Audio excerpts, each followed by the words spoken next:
History BA first year semester first. आज के में हम करेंगे कंप्लीट आपका जो आपके क्वेश्चन आते हैं अतले उत्तरी। ठीक है, very short answer type question करेंगे जो कि आपको दिख रहे होंगे। चंद्रगुप्त मौर्य जो गद्दी पर कब बैठा था? 332 ईसा पूर्व। अशोक ने कलिंग युद्ध पर विजय कब प्राप्त की थी? 273 ईसा पूर्व में की। चंद्रगुप्त मौर्य के पुत्र बिंदुसार का राज्य से अभिषेक कब हुआ था? तो होता है 298 ईसा पूर्व में। चंद्रगुप्त मौर्य का अंतिम शासन जो वर्ष था वो क्या था? 298 वर्ष, क्योंकि ये अंतिम शासक थे बिंदुसार। बिंदुसार की मृत्यु कब होती है? तो बिंदुसार की मृत्यु होती है 273 ईसा पूर्व में। ठीक है, अब चलिए पहुँचते हैं अशोक। तो अशोक की मृत्यु कब होती है? अशोक की मृत्यु होती है 232 ईसा पूर्व। ये वेरी शॉर्ट आंसर हैं, इसमें से आपको क्वेश्चन जरूर मिलेंगे। 10 क्वेश्चन आते हैं, तो जरूर आप इनको देख लीजिएगा, अपने दोस्तों जरूर से कीजिएगा। फर्स्ट टाइम चैनल पे आया तो विजिट करके चैनल को जरूर सब्सक्राइब करना है, बेल आइकन ऑल पर प्रेस कर लेना। फर्स्ट सेमेस्टर के बहुत सारे सब्जेक्ट पढ़ाए हमने। क्वेश्चन अगला है हमारा, मौर्य वंश का प्रथम सम्राट कौन था? तो वो थे चंद्रगुप्त समुद्रगुप्त। ठीक है, समुद्रगुप्त जो थे वो मौर्य वंश के पहले सम्राट थे। ठीक है, चाणक्य कौन था? चाणक्य मौर्य वंश का यानी चंद्रगुप्त मौर्य का प्रधानमंत्री था। ठीक है, या ऐसे पूछ सकता है चाणक्य के दरबार में चाणक्य कौन था? तो चाणक्य जो था मौर्य के दरबार में प्रधानमंत्री के पद पर था। अगला, चाणक्य ने कौन सा प्रसिद्ध ग्रंथ और किस भाषा में लिखा? तो चाणक्य ने अर्थशास्त्र ग्रंथ लिखा है जो कि संस्कृत भाषा में थी। ठीक है, और अगला है, मौर्य वंश का विनाश किसने किया था? मौर्य वंश का विनाश का श्रेय जाता है पुष्यमित्र शुंग को। ठीक है, चंद्रगुप्त ने किस राजा को परास्त कर मौर्य वंश की स्थापना की थी? तो चंद्रगुप्त ने महापद्मनंद, ठीक है, महापद्मनंद नाम का घनानंद नाम का राजा था जिसको परास्त करके मौर्य वंश की स्थापना की। चलिए आगे बढ़ते हैं। अब आइए देख लेते हैं कि चंद्रगुप्त मौर्य चंद्रगुप्त मौर्य का प्रधानमंत्री कौन था? पीछे बता दो, चाणक्य है। सेल्यूकस भारत पर आक्रमण कब हुआ? तो सेल्यूकस ने भारत पर आक्रमण किया था 305 ईसा पूर्व, इनकी पहला वाला। इंडिका नामक पुस्तक किसने लिखी है? तो इंडिका नामक जो पुस्तक है वो किसने लिखी है? मेगास्थनीज। ठीक है, मेगास्थनीज ने इंडिका लिखी है। भाग और बलि क्या है? बलि क्या है, भाग क्या है? तो ये राजस्व के क्या है? साधन है। ठीक है, अगला चलते हैं, कौन सा सम्राट जैन था? तो जैन सम्राट चंद्रगुप्त मौर्य थे वो जैन थे। ठीक है, अशोक ने किस नए पद का सृजन किया था? अशोक ने धर्म महामांत्र का जो है नया पद सृजन किया, यानी कि नए पद की शुरुआत की। अगला क्वेश्चन, मौर्य वंश का अंतिम शासक कौन था? तो बृहद्रथ। मौर्य वंश का अंतिम राजा जो था वो बृहद्रथ था, बी ऑप्शन हट जाएगा। अगला क्वेश्चन है, किस मौर्य शासक की राजधानी उज्जैन थी? यानी कि उज्जैन दशरथ नामक राजा था मौर्य में, तो उसकी राजधानी उज्जैन थी। चंद्रगुप्त के बाद मगध के राज सिंहासन पर किसे आसीन किया गया या फिर कौन बैठा? तो बिंदुसार बैठा। आगे बढ़ते हैं, स्वप्नवादस्ता नाटक किसने लिखा है? तो ये भास ने लिखा है। मौर्य काल में सर्वश्रेष्ठ स्तंभ कौन सा माना जाता है? तो सारनाथ स्तंभ माना जाता है, और ये सारनाथ जिले में भी है। सारनाथ जगह है बरन के पास में, वहाँ काफ़ी अच्छा और देखने के लायक है ये। ठीक है, आगे बढ़ते हैं, मौर्य काल में राष्ट्रीय लिपि थी। मौर्य काल में राष्ट्रीय लिपि कौन सी चलती थी? तो वो थी ब्रह्म लिपि। ठीक है, और हमारी हिंदी जो है वो चल रही है देवनागरी लिपि में। चलिए आगे बढ़ते हैं, मौर्य वंश का अभ्युदय अंधकार से प्रकाश की ओर संकेत करता है, ये किसने लिखा है? तो बी ए इस्मत ने लिखा है। मगध साम्राज्य में कौन सी नदी बहती है? तो आपकी यमुना नदी जो है ये मगध में बहती है। मौर्य वंश का पहला ज्ञान राजवंश कौन था? तो वो था बृहद्रथ वंश। अगला क्वेश्चन आपका है, तारानाथ के अनुसार बिंबिसार के पिता का नाम क्या था? तो बिंबिसार के पिता का नाम था महादत्त। फिर है आपकी अगला क्वेश्चन है मगध की प्राचीन राजधानी क्या थी, तो वो थी गिरिराज। अगला है पाटलिपुत्र नगर किसने बसाया था, तो पाटलिपुत्र नगर उदयन ने बसाया था, जो कि बिहार में पड़ता है, ठीक है, पाटलिपुत्र। अगला है तक्षशिला कंटक और रथ मूसल का संबंध किससे था, तो ये अजातशत्रु से है। महापद्मनंद ने कौन सी उपाधि धारण की थी, तो इसे एकराट की उपाधि मिली थी। नंदवंश का अंतिम शासक कौन था, तो वो थे धननंद। ये अंतिम शासक थे किसके, नंदवंश के। अगला क्वेश्चन आपका है मगध साम्राज्य के प्रशासनिक अधिकारियों को क्या कहा जाता था, तो राजभट्ट। अगला क्वेश्चन आपका है मगध के उत्कृष्ट एवं ऐतिहासिक स्वर्ण युग का शिलान्यास किसने किया, तो वो चंद्रगुप्त मौर्य ने किया।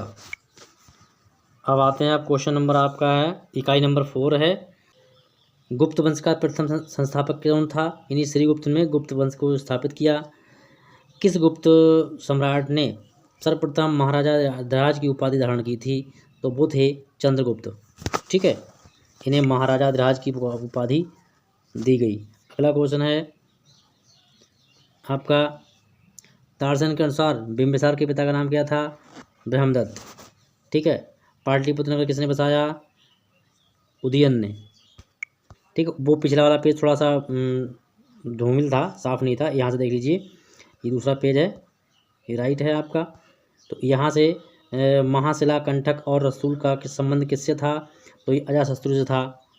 अगला क्वेश्चन आपका है ये उत्कर्ष उदयन, चलिए यहाँ से ये क्वेश्चन हम समझ चुके हैं। क्वेश्चन नंबर 3 इकाई 4 में गुप्त संवत का संस्थापक कौन था, गुप्त संवत का संस्थापक चंद्रगुप्त प्रथम थे, ठीक है। किसे भारतीय नेपोलियन कहा जाता है, नेपोलियन किसे कहते हैं, भारतीय, तो समुद्रगुप्त को भारतीय नेपोलियन के नाम से भी जानते हैं। और अगला क्वेश्चन आपका है, इसी में थोड़ा सा जूम करते हैं, बड़ा हो जाएगा, जिससे समझने में आसानी हो जाएगी। अगला क्वेश्चन आपका है समुद्रगुप्त का उत्तराधिकारी कौन बना, तो समुद्रगुप्त उत्तराधिकारी था रामगुप्त का, ठीक है। ऐसे इस गुप्त शासकों की राजधानी कहाँ थी, पाटलिपुत्र थी, जो कि बिहार में है। और गुप्त वंश का अंतिम शासक कौन था, तो वो थे शासक जीवित गुप्त द्वितीय। अगला गुप्तकालीन 2 प्रमुख शिक्षा केंद्रों की बताइए, नाम बताइए, तो नालंदा और काशी, ये गुप्तकालीन शिक्षा के केंद्र थे। महरौली अभिलेख कहाँ स्थित है, तो ये दिल्ली में स्थित है, कहाँ, महरौली अभिलेख दिल्ली में। गुप्त सम्राटों की राजभाषा क्या थी, तो इनकी राजभाषा थी संस्कृत, ठीक है। अब आइए अब बात करते हैं कि गुप्त वंश संवत कब आरंभ हुआ, उदत्तो था, तो ये आरंभ होता है 319 ईस्वी में, कौन सा, गुप्त संवत। और निष्क क्या था, निष्क थी एक मुद्रा, जैसे आज हम रुपया पैसा समझते हैं, उस तरीके से। अगला क्वेश्चन आपका है गुप्त काल में चिकित्सा विज्ञान का प्रकांड विद्वान कौन था, तो वो थे धन्वंतरी। आज का हम देखते हैं, तो चिकित्सा विज्ञान में धन्वंतरी एक महान विद्वान थे। अगला क्वेश्चन है देवगढ़ का दशावतार मंदिर किस राज्य में है, तो ये उत्तर प्रदेश में पाया जाता है, ऑप्शन नंबर डी ये रहा, उत्तर प्रदेश में, ठीक है। महरौली का लौह स्तंभ कहाँ है, तो ये दोबारा क्वेश्चन रिपीट हो गया है, ये दिल्ली में है। चलिए आगे बढ़ते हैं। गुप्त वंश का प्रथम शासक कौन था, जिससे महाराजा उपाधि प्राप्त हुई, तो ये थे आपके कौन, चंद्रगुप्त प्रथम, ठीक है। चंद्रगुप्त प्रथम जिसे गुप्त संवत का प्रवर्तक माना जाता है, ने गुप्त संस्थापक चलाया, वो कौन था, कब तक चला, ये 319 से लेकर 320 तक।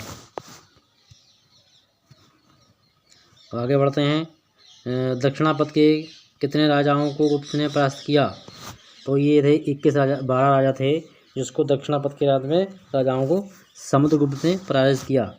अगला क्वेश्चन है समुद्रगुप्त तथा का समकालीन सिंघलदीप का शासक कौन था उसी समय, तो वो थे मेघवर्मन। अगला क्वेश्चन आपका है किस इतिहासकार ने समुद्रगुप्त को भारत का नेपोलियन कहा, तो B.A. स्मिथ थे ये। समुद्रगुप्त के विद्वान मंत्री को अपना नियुक्त किया, किसने नियुक्त किया था, वसुबंधु। अगला क्वेश्चन है चंद्रगुप्त द्वितीय के समय में महत्वपूर्ण शिक्षा के केंद्र रूप में कौन प्रसिद्ध था? तो पाटलिपुत्र और आपका उज्जैनी, ये दोनों ही शिक्षा के बहुत ही अच्छे केंद्र थे। चंद्रगुप्त द्वितीय द्वारा चलाए गए सिक्के कौन से थे? चांदी सिक्के चलाए थे, सोने के चलाए थे और तांबे के। यानी चंद्रगुप्त द्वितीय ने सोना, चांदी और तांबे के सिक्के चलाए, उपरोक्त में सभी। अच्छा, अब चलते हैं, आपका क्वेश्चन है कि हुड़ों का प्रथम आक्रमण किस गुप्त शासक के समय में हुआ था? तो वो थे स्कंदगुप्त के समय में हुड़ों ने पहली बार जो है आक्रमण किया था। चलिए आगे पढ़ते हैं। क्वेश्चन नंबर, हेनसांग किस गुप्त शासक को हुड़ नरेश मेहरी कुल को परास्त करने का श्रेय देता है? तो वो है नरसिंहगुप्त बालादित्य। ऊपरी के शासक कौन होता है? ऊपरी शासक होता है भुक्ति का। अगला क्वेश्चन आपका है, चीन से आने वाले रेशम को क्या कहा जाता था? चीनांकुश। गुप्तकालीन स्वर्ण सिक्के कितने ग्रेन के होते थे? तो वो होते थे आपके 144 ग्रेन के। ठीक है। कुमारगुप्त के मंत्री पृथ्वीसेन द्वारा शिव मंदिर के लिए दान देने का उल्लेख किस अभिलेख में मिलता है? तो ये अभिलेख हैं जिसमें मिलता है, उसका नाम है कर्मदंड। ठीक है। अब आ गए हम यूनिट नंबर 5। यूनिट नंबर 5 में देख लेते हैं। पहला, भारत का अंतिम हिंदू सम्राट कौन था? तो वो थे हर्षवर्धन। ठीक है। वर्धन वंश का संस्थापक कौन था? तो प्रभाकर वर्धन वर्धन वंश के संस्थापक थे। वर्धन वंश की पहली राजधानी कौन सी थी? तो पहली राजधानी थी थानेश्वर। ठीक है। हर्षवर्धन दक्षिण के किस राजा को पराजित किया था? किस राजा से पराजित हुए थे? कौन? हर्षवर्धन। तो ये हर्षवर्धन दक्षिण के राजा पुलकेशिन द्वितीय से पराजित हो गए। होयनसांग किसके शासनकाल में भारत आया? तो ये हर्षवर्धन के समय में होयनसांग जो था भारत में आया। अगला क्वेश्चन आपका है, हर्षवर्धन के समय में बौद्ध विहार का निर्माण कहाँ हुआ था? तो बौद्ध विहार का निर्माण नालंदा में हुआ। ठीक है। हर्षवर्धन की राजधानी कहाँ थी? तो वो कन्नौज, जो कि हमारे उत्तर प्रदेश में ही है। नालंदा आपका बिहार में पड़ता है। चलिए अगला क्वेश्चन आपका है, हर्षवर्धन सम्राट कब बने थे? तो 606 ईस्वी में बने थे ये। हर्ष में मृत्यु 647 ईस्वी में हुई है। हर्ष और पुलकेशिन का द्वितीय के बीच में युद्ध किस नदी के तट पर हुआ था? तो ये नर्मदा नदी पर तट पर हुआ था, जो कि मध्य प्रदेश में बहती है और अरब सागर में उसका जल गिरता है। अगला, पर्यटकों का राजकुमार किसे कहा जाता है? तो पर्यटकों का राजकुमार कहते हैं हम हुएनसांग को। ठीक है। अगला क्वेश्चन है, धर्मों के महासम्मेलन की आयोजन किस हर्ष ने हर्ष ने किया था? कहाँ किया था? तो वो कन्नौज में किया है। आगे बढ़ते हैं फटाफट। हर्ष के समय में नालंदा विश्वविद्यालय का कुलपति कौन था? तो शीलभद्र उसमें कुलपति थे। भवभूति ने कौन सी पुस्तक लिखी थी? तो रत्नावली भवभूति की रचना है।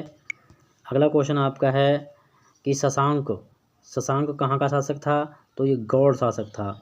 हर्ष का प्रधानमंत्री कौन था? भांडी। आगे पहुँचते हैं हम। अब क्वेश्चन और देख लेते हैं। बादामी का चालुक्य शासक का संस्थापक कौन था? तो पुलकेशिन प्रथम। और अगला क्वेश्चन आपका है, किस चालुक्य राजा का पल्लव राजा महेंद्र प्रथम को पराजित किया था? तो पराजित किया था पुलकेशिन द्वितीय ने। ठीक है। चालुक्य वंश की राजधानी कहाँ थी? तो चालुक्य राजधानी थी वातापी। अगला, चालुक्य वंश का सबसे महान शासक कौन था? तो वो था पुलकेशिन द्वितीय। मंदिरों का नगर किसको कहते हैं? ऐहोल। पल्लव वंश का अंतिम शासक कौन था? यहाँ पर दिए हुए हैं आपके अपराजीवर्मन। ठीक है। अपराजीवर्मन थे अंतिम शासक थे किसके? पल्लव वंश के। न्याय भाष्य का लेखक कौन है? तो वात्सायन है। पल्लव राज की राजधानी कहाँ थी? तो पल्लव राजधानी थी कांची। ठीक है। अब है बलीपुरम। महाबलीपुरम का रथ मंदिर किसने बनवाया था? तो ये बनवाया था नरसिंहवर्मन प्रथम ने। कांची का कैलाश मंदिर किसने बनवाया? तो ये था नरसिंहवर्मन द्वितीय ने। ठीक है। अब यूनिट बची हैं आपके, बाकी जो शेष क्वेश्चन है आपको अगली वीडियो में बताएंगे 6, 7, 8। तो ये आपको अगली वीडियो मिल जाएगा। ठीक है। तब तक video like share and subscribe जरूर कीजिएगा। बेल आइकन आप प्रेस कर देना, जिससे निरंतर अपडेट मिलता रहे।